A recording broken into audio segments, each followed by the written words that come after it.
You know, those moments that change your life, but you don't realize it until much later? This is that story. My name is Sarah, and 6 months ago, I was convinced my life was falling apart. I had just lost my job at a marketing firm I'd given 5 years to. My boyfriend of 3 years told me he needed space, which apparently meant dating my coworker. And to top it off, my landlord raised my rent by $400. I was 29, broke, single, and completely lost. Most mornings, I didn't want to get out of bed. But there was this one thing I refused to give up. My morning coffee at Brew and Page's, this tiny coffee shop 2 blocks from my apartment. It wasn't fancy. The chairs were mismatched. The walls were covered in local art that honestly wasn't very good. But it smelled like cinnamon and old books. And for 30 minutes every morning, I could pretend my life wasn't a complete disaster. That's where I met him. Well, met isn't quite the right word. Let me start from the beginning. It was a Tuesday, October 17th. I remember because it was exactly 1 week after I'd been laid off. I woke up to an email from my ex asking if he could come get his stuff, which was basically my coffee maker and the good towels I'd bought. I said no. He called me petty. I blocked him. Great start to the day. I threw on sweatpants and my old college hoodie, the one with the coffee stain I'd stopped trying to hide, and shuffled to Brew and Page's like a zombie. The bell above the door chimed as I walked in. The barista, Maya, gave me her usual sympathetic smile. She'd watched my decline over the past month. I was pretty sure she felt sorry for me. I got in line behind a mom with 2 screaming toddlers and checked my phone. Bank account, $243. Rent due in 12 days. My chest tightened. That familiar panic started creeping in. When I got to the counter, I reached for my wallet, and it wasn't there. I checked my pockets, my bag, my jacket. Nothing. I'm so sorry, I stammered, my face burning. I think I left my wallet at home. Maya started to say something, but I was already backing away, mortified, just wanting to disappear. And that's when I heard his voice. It's covered. I turned around. There was a man sitting at the corner table by the window, the table everyone avoided because the chair wobbled. He was maybe early 30s, wearing a simple gray sweater and jeans, dark hair, reading glasses, holding a philosophy book I didn't recognize. He looked up at me and gave the smallest nod, then went back to his book. Just like that. What? I said, super eloquently. Maya smiled. He's got you covered, hun. I looked back at him. He didn't look up again.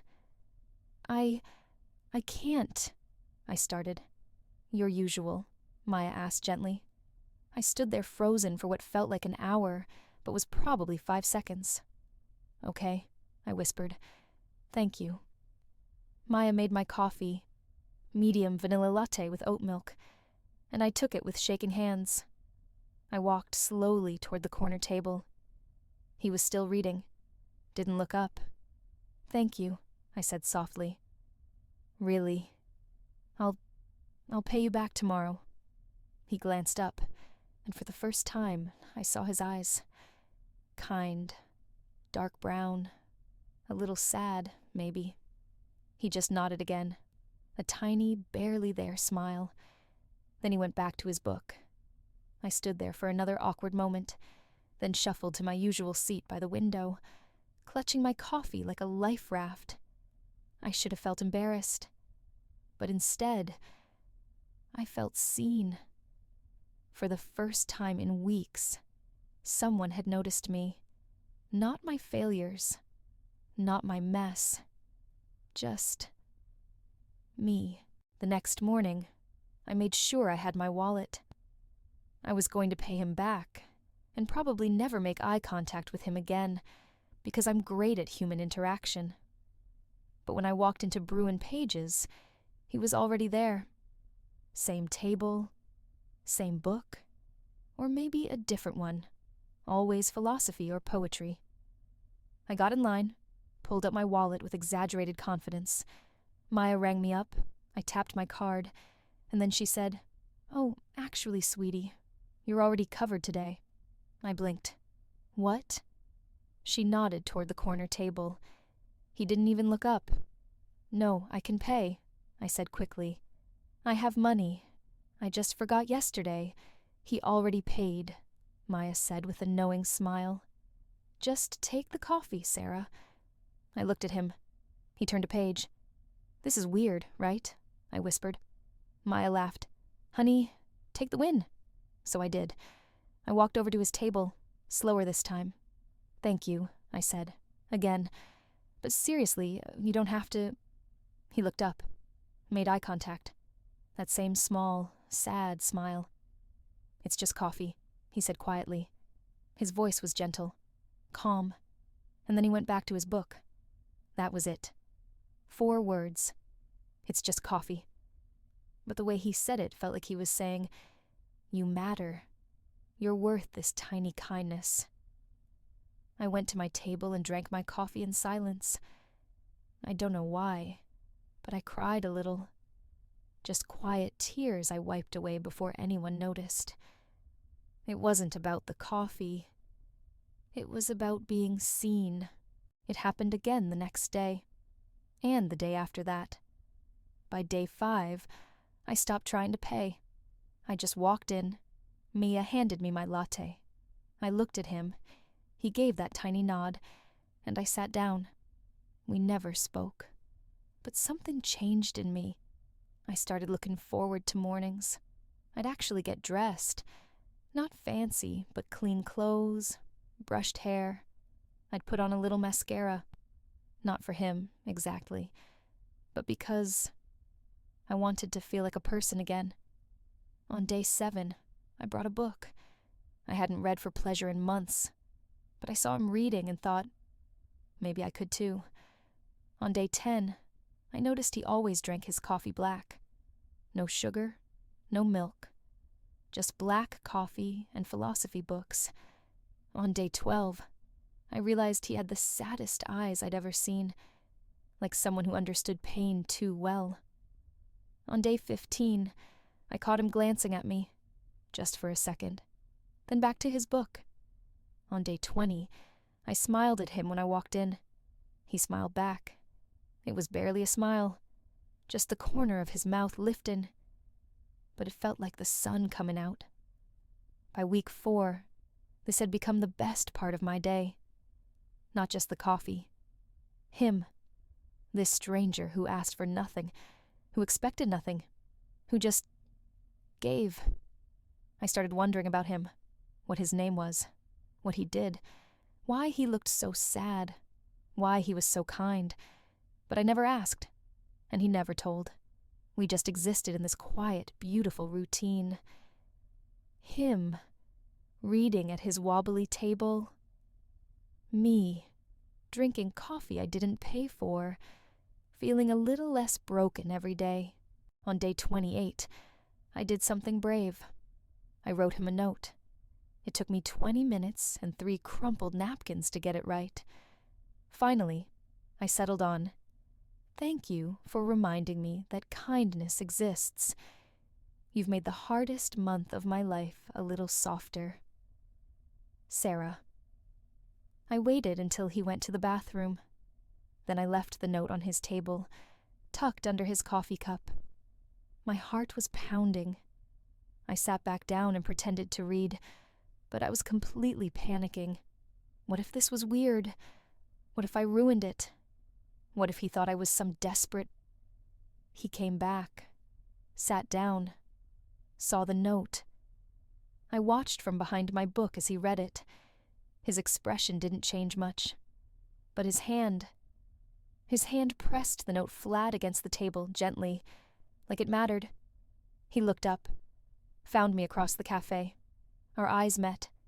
He didn't smile, but he nodded, slowly, deliberately, and he put the note in his book, kept it.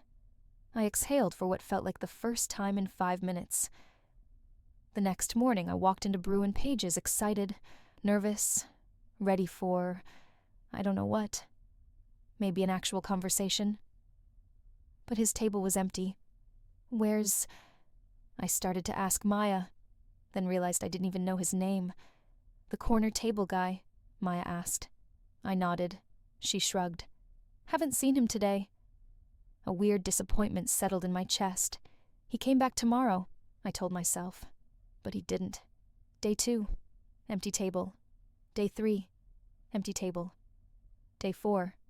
I asked Maya if she knew anything about him. She shook her head. He paid for a month of your coffees up front. 3 days ago. Then he left. My heart dropped. He's gone? I guess so, sweetie. I'm sorry. I sat at my table that morning, staring at his empty corner, feeling a loss I didn't understand. He was a stranger, but he wasn't. He'd saved me, in the smallest, quietest way, and I never even learned his name.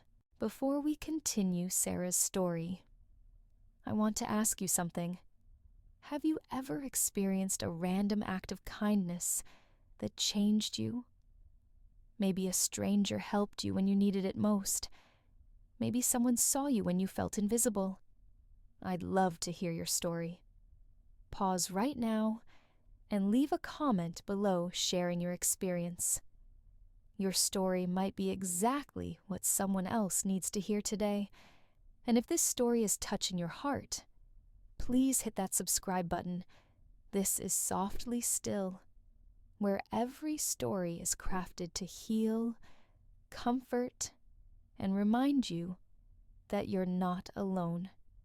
I promise you'll want to stay for what happens next. Now, let's find out what Daniel left for Sarah. The weeks that followed were strange. I kept going to Bruin Page's. I paid for my own coffee now, obviously, but it felt different. Emptier. I'd glance at the corner table and expect to see him there. I never did. But here's the thing. I was different now. I'd gotten a new job. Not glamorous, but stable. I'd started painting again. Something I hadn't done since college. I'd made friends with Maya, and we'd get dinner sometimes. I was okay. Better than okay, actually. I realized that what he'd given me wasn't just coffee. It was hope. It was a reminder that even in your lowest moment, someone might see you. Someone might care. Even a stranger. He taught me that small acts of kindness aren't small at all. They're everything. One morning, about 6 weeks after he disappeared, I was leaving Bruin Page's when Maya called out, "Sarah, wait." She jogged over with a small package wrapped in brown paper. "What's this?" I asked. He dropped it off before he left. Said to give it to you after a month. I forgot until today. Sorry. My hands trembled as I took it. I sat on the bench outside and carefully unwrapped it. Inside was a beautiful leather journal, the kind with creamy, thick pages that felt expensive. And tucked inside the front cover was a note. His handwriting was neat, careful. I unfolded it with shaking fingers. The note said, "Dear Sarah, I'm sorry I left without saying goodbye.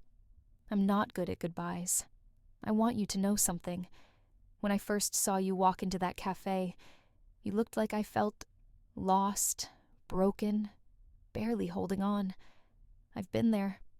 I know that weight. 2 years ago, I lost my fiancé in a car accident. Her name was Emma. She was the kind of person who left sticky notes with terrible jokes on my mirror, who bought coffee for strangers, who believed people were good, even when the world was cruel. After she died, I stopped believing that. I stopped believing in anything. But then I saw you. And I don't know why, but something in me said, do what Emma would do. Be kind. For no reason. Expect nothing back. So I bought you coffee. And then I watched you transform. Day by day, you started coming back to life. You dressed differently. You smiled more. You brought books. You looked lighter. That's when I realized. You didn't need my coffee. You just needed a reminder that you matter, that someone sees you, that you're not invisible. You were never broken, Sarah. You were just tired. I'm leaving the city for a while. I got a job opportunity in Seattle, and I think it's time I try to move forward. But I wanted to leave you this journal. Fill it with your story. The one you're writing right now. The one where you become who you're meant to be. Thank you for letting me be part of your healing. You were part of mine, too. You reminded me that kindness still works, that small things matter, that maybe, just maybe, Emma was right about people. I hope you find everything you're looking for. With gratitude, Daniel P.S. Check page 47. My hands were shaking so badly I almost dropped the journal. I wiped my eyes. I was full on crying now, sitting on a bench outside a coffee shop, clutching a journal from a man I never really knew. I flipped to page 47. There, in the same careful handwriting, was a phone number. And beneath it, if you ever want to grab coffee sometime, and actually talk this time, no pressure, but I'd like that. Daniel. I stared at that page for a long time. Then I laughed. A real, full, ridiculous laugh. All those weeks of silence, of wondering, of longing. And he felt it too. I pulled out my phone, my heart hammering. I typed, "Hi, this is Sarah. The girl with terrible timing and no wallet. Is this Daniel?" I hit send before I could overthink it. 3 minutes later, my phone buzzed. "Hi, Sarah. Yes, it's me. The guy with too many philosophy books and bad social skills. I'm glad you found page 47. I grinned through my tears. Me. Thank you for the journal. And the coffee. And everything. Him. Thank you for reminding me why kindness matters. Me. So, about that coffee? Him. I'm in Seattle until December, but I'm coming back for the holidays. Would you wait that long? I didn't even hesitate. Me. I've waited this long. A few more weeks won't kill me. Him. It's a date then. A real one. Me. A real one. I sat on that bench, smiling at my phone like an idiot, feeling something I hadn't felt in a long, long time. Hope. And maybe the beginning of something beautiful. The weeks between October and December were the longest and shortest of my life. Daniel and I texted every day. Nothing deep at first. Just life. He sent me pictures of Seattle's rainy streets and terrible coffee shop puns. I sent him photos of my paintings and updates on Maya's chaotic love life. Slowly, we peeled back the layers. He told me about Emma, how they met in a bookstore fighting over the last copy of a poetry collection, how she made him believe in magic, how losing her made him forget how to be human. I told him about my ex, my job loss, the feeling of drowning in your own life. We talked about philosophy and poetry and why people are terrible at expressing feelings. He recommended books. I forced him to watch rom-coms. It was easy, comfortable, like talking to someone I'd known forever, but also electric, because I knew, we both knew, something was building. By mid-November, our texts got longer, more vulnerable. He said, "I'm nervous about seeing you. What if the real me disappoints you?" Me. The real you bought me coffee for a month and then left me the sweetest letter anyone's ever written. I think I'll manage. He said, I'm not good at this. Dating, feelings. I'm better at silence. I said, good thing I like silence. He said, I really want to kiss you when I see you. My heart stopped when I read that. I said, that's allowed. He said, good. December 15th. That was the day he was coming back. I counted down like a kid waiting for Christmas. And on the morning of the 15th, I woke up at 5 a.m., too excited to sleep. I put on my favorite dress. Nothing fancy, just soft and blue and me. I did my hair, put on real makeup for the first time in forever, and at 9 a.m., I walked into Brew and Page's. And there he was, sitting at the corner table.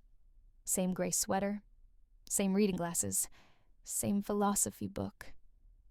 He looked up when the bell chimed, and this time, he smiled. A real smile. I walked over, my legs shaking. Hi, I said softly. Hi, he said back. His voice was just as gentle as I remembered. You came back. I said I would. We stared at each other for a moment, and then we both laughed. Nervous, awkward, perfect. Can I sit? I asked. Please. I sat down across from him at the wobbly corner table. Our knees almost touched under the small surface. Mia brought over 2 coffees, mine with oat milk, his black, and winked at me before walking away. So, Daniel said, hands wrapped around his mug. This is weird, right? So weird, I agreed. I feel like I know you, but also I don't. Same. We smiled, and then we just talked. For 3 hours.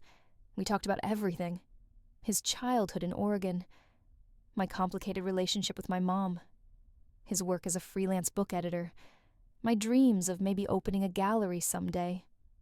We talked about Emma, about my ex, about grief and healing and what it means to start over. We laughed. We cried a little. We ordered more coffee, then lunch, then tea.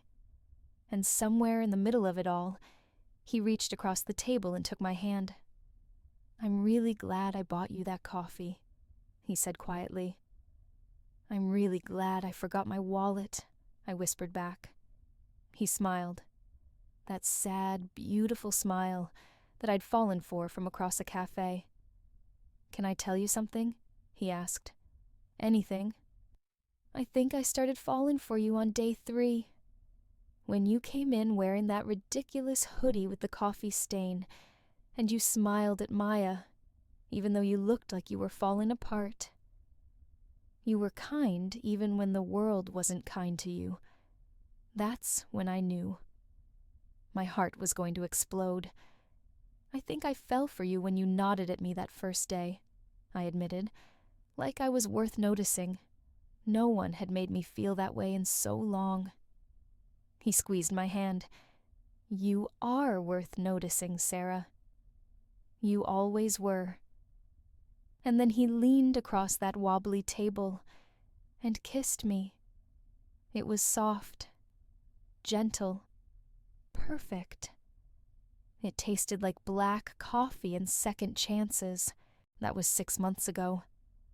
Today, I'm sitting at our corner table. Yes, our table now, writing in the journal Daniel gave me. He's next to me, reading another philosophy book, his hand resting on my knee under the table. Maya just brought us our usual order without asking. She calls us her cafe love story and threatens to put our picture on the wall. We're not perfect. We're both still healing, still learning how to let people in, but we're doing it together. Daniel moved back to the city permanently. We got an apartment with a wobbly kitchen table that reminds us of how we started. I opened a small online gallery. It's not much yet, but it's mine. He's writing a book, a collection of essays about loss and love and coffee shops. And every morning, we come here to brew and pages, to the place where a forgotten wallet and a stranger's kindness changed everything. Sometimes I think about that version of me from 6 months ago. The girl who thought she was broken, who couldn't see a way forward. I wish I could tell her, hold on, someone sees you. Something beautiful is coming. Because the truth is, we're all just one small act of kindness away from a completely different life. One coffee, one note, one stranger who decided you were worth it. Daniel closes his book and looks at me. "What are you writing?" he asks. "Our story," I say. He smiles. "Good ending?" "The best ending." He leans over and kisses my temple. "No," he whispers. "The best beginning." And he's right. This isn't the end of our story. It's just the first page. Sometimes the smallest act of love opens the door to the greatest love story.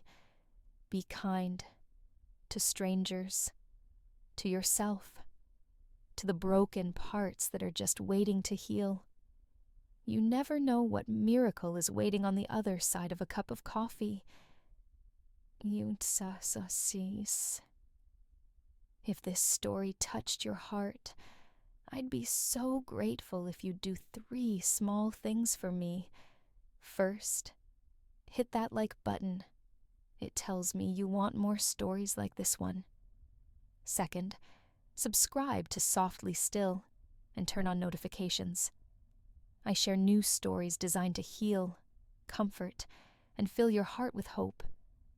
Stories about love, second chances, kindness, and the beautiful moments that change everything. And third, share this with someone who needs hope today, someone who's going through a hard time, someone who needs to be reminded that they matter, that they're seen, that something beautiful might be just around the corner. Drop a comment and tell me, what story should I tell next? A second chance romance? A story about friendship? A tale of finding yourself? I read every single comment, and your ideas inspire the stories I create. Thank you for being here. Thank you for listening. Thank you for being part of this community where we choose softness, hope, and healing. This is Softly Still, where stories heal and comfort you. Sweet dreams, beautiful soul. And remember, you are worth noticing, always.